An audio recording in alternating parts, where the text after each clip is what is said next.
Hi all welcome back to channel తాతమ్మ గారి వంటలు. నా ఛానల్ మీరు ఫస్ట్ టైం చూస్తున్నట్లయితే ఫస్ట్ వెళ్ళి సబ్స్క్రైబ్ చేసుకోండి. ఈరోజు ఇంకొక కొత్త రెసిపీని మీ ముందుకు తీసుకొచ్చేసాను. ఈ రెసిపీ వెజ్ తినే వాళ్ళకి కూడా చాలా బాగా నచ్చేస్తుంది. అదేంటంటే పెసర పునుగులతో చేసే చిట్టి ముత్యాల బిర్యానీ. ఏంటి పేరు కొత్తగా ఉందా, టేస్ట్ కూడా కొత్తగా ఉంటుంది. సరే ప్రాసెస్ చూసేద్దామా. ముందు ఒక గ్లాస్ పెసలు తీసుకొని 5 hours నానబెట్టుకోవాలి. అది నానాక వాష్ చేసుకుని వెల్లుల్లి అల్లం వేసుకుని మిక్సీ పట్టుకోవాలి. మీకు కావాలంటే పెసర ప్లేస్లో పెసరపప్పు కూడా తీసుకోవచ్చు. పెసరపప్పు అయితే 1 hour అయితే సరిపోతుంది. ఆ తర్వాత బిర్యానీకి ఆనియన్స్, పచ్చిమిర్చి, టమాటో, పుదీనా, కరివేపాకు, కొత్తిమీర కట్ చేసుకోవాలి. 2 గ్లాసుల రైస్ వాష్ చేసుకుని నానబెట్టుకోవాలి. మనం ముందుగా మిక్సీ పెట్టుకున్నాం కదా, అప్పుడు స్టవ్ ఆన్ చేసుకుని కడాయి పెట్టుకుని ఆయిల్ వేసుకుని ఆయిల్ హీట్ అయ్యాక పెసరపిండిని పునుగుల కింద వేసుకోవాలి.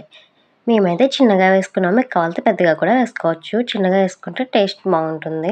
పునుగులను దోరగా ఫ్రై చేసుకోవాలి. ఇవి ఫ్రై అయ్యే గ్యాప్లోనే ఒక గ్లాస్కి 2 గ్లాసు వాటర్ చొప్పున మరిగించుకోవాలి. పెసర పునుగులు కూడా అయిపోయాయి. ఇప్పుడు కడాయి పెట్టుకుని స్టవ్ ఆన్ చేసుకుని ఆయిల్ వేసుకొని బిర్యానీ స్పైసెస్ అన్నీ వేసుకుని బాగా ఫ్రై చేసుకోవాలి. అవి బాగా ఫ్రై అయ్యాక ఎండుమిర్చి కూడా వేసుకుని బాగా ఫ్రై చేసుకోవాలి. దీంట్లో ఎండుమిర్చి వేయడం వల్ల టేస్ట్ బాగుంటుంది. తర్వాత ఆనియన్స్ కూడా వేసుకుని బాగా ఫ్రై చేసుకోవాలి. మన ఆనియన్స్ ఎంత బాగా ఫ్రై చేస్తే టేస్ట్ అనేది అంత బాగుంటుంది. సరే, మీరు ఎప్పుడైనా ఈ పెసర పునుగుల బిర్యానీ ట్రై చేశారా? టేస్ట్ మాత్రం చాలా అంటే చాలా బాగుంటుంది. మటన్ బిర్యానీకి మాత్రం తీసిపోదు. ఒకసారి ట్రై చేయండి, డెఫినెట్గా నచ్చుతుంది. మీకు కావాలంటే కామెంట్ కూడా చేయండి. అవి బాగా ఫ్రై అయ్యాక పచ్చిమిర్చి కూడా వేసుకుని బాగా ఫ్రై చేసుకోవాలి. టమాటో, పుదీనా, కొత్తిమీర, కరివేపాకు కూడా వేసుకుని బాగా ఫ్రై చేయాలి. వెజ్ వాళ్ళకి కానీ నాన్ వెజ్ వాళ్ళకి కానీ చాలా అంటే చాలా నచ్చేస్తుంది. మీ ఇంటికి ఎవరైనా వస్తే అప్పటికప్పుడు ఇలా టేస్టీగా ఈ బిర్యానీ చేసి పెట్టండి. ఈ రెసిపీని ఎలా చేసామని అడగకుండా మాత్రం వెళ్ళరు. తర్వాత అల్లం వెల్లుల్లి పేస్ట్ వేసుకొని పచ్చివాసన పోయేంత వరకు బాగా ఫ్రై చేసుకోండి. మనం కర్రీ చేసినా బిర్యానీ చేసినా ఏం చేసినా ఫ్రై చేసే విధానంలోనే టేస్ట్ అనేది బాగుంటుంది. సో ఇవన్నీ బాగా ఫ్రై అయ్యాక మనం ముందుగా వేసి పెట్టుకున్న పెసర పునుగులు కూడా వేసి బాగా ఫ్రై చేసుకోండి. మీకు వెజ్ తినే ఫ్రెండ్ ఉంటే ఈ బిర్యానీని చేసి పెట్టండి. మీ బిర్యానీకి ఫిదా అయిపోతాడంతే. ఇవన్నీ ఇలా బాగా దోరగా ఫ్రై అయిపోయినాయి కదా, అప్పుడు మనం వాష్ చేసి పెట్టుకున్నాం కదా, ఆ రైస్ తీసుకొచ్చి వేసేసుకోవాలి. ఈ బిర్యానీకి టేస్ట్ అంతా ఇక్కడే ఉందండో.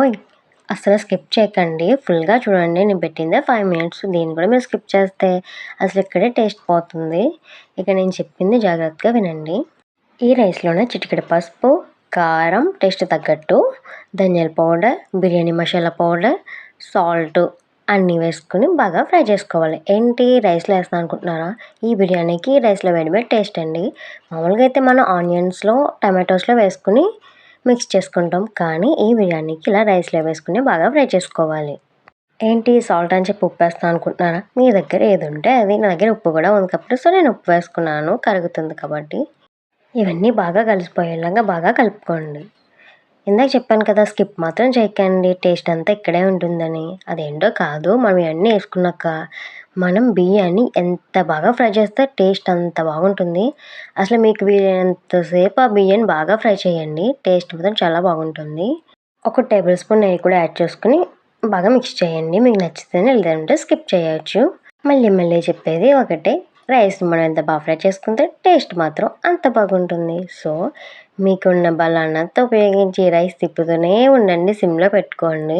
ఈ రైస్ తిప్పేంతసేపు కూడా ఫ్లేమ్ అనేది సిమ్లోనే పెట్టుకుని బాగా ఎంత బలం ఉంటే అంత బలాన్ని ఉపయోగించి ఫ్రై చేస్తూనే ఉండండి. మీరు ఎంత బాగా ఫ్రై చేస్తే టేస్ట్ అనేది అంత బాగుంటుంది. బియ్యం విరిగిపోతుంది అని ఏం ఆలోచించకండి. ఆల్రెడీ చెప్పాను కదా, చిట్టి ముత్యాలు అంటేనే ఇలా ఉంటుంది. సో బాగా ఫ్రై చేసుకోండి. మనం పక్క స్టవ్ మీద వాటర్ పెట్టుకున్నాం కదా, మరిగించుకుంటున్నాం కదా, ఆ వాటర్ మరిగిపోతాయి. ఇప్పుడు ఈ బియ్యంలో వేసుకుని బాగా కలుపుకోవాలి. మర్చిపోకండి, గ్లాస్కి 2 గ్లాసు వాటర్ చొప్పున ముందే మరగపెట్టుకోవాలి. ఇలా మరిగించిన వాటర్ని వేసేసుకొని ఇదంతా బాగా కలిసేలా మిక్స్ చేసుకుని ఫ్లేమ్ ఒక 5 minutes హైలో పెట్టుకుని తర్వాత సిమ్లో పెట్టేసుకోండి. మధ్యలో తీసి కలుపుకుంటూ అడ్జస్ట్ చేసుకుంటూ చూసుకోండి. అంతే, ఒక 20-30 minutesలో బిర్యానీ రెడీ అయిపోతుంది. ఇంట్లో అందరికీ వేడివేడిగా సర్వ్ చేసుకోండి. టేస్టీ పెసర పునుగుల బిర్యానీ రెడీ. చూస్తుంటేనే నోరు ఊరిపోతుంది కదా, మరి త్వరగా చేసేయండి. మీకు ఎలా వచ్చిందో కామెంట్స్ చేయండి. ఇలాంటి వీడియోస్ కోసం ఇప్పుడే నా ఛానల్ని సబ్స్క్రైబ్ చేసుకోండి. Please like, share, subscribe. Thank you for watching.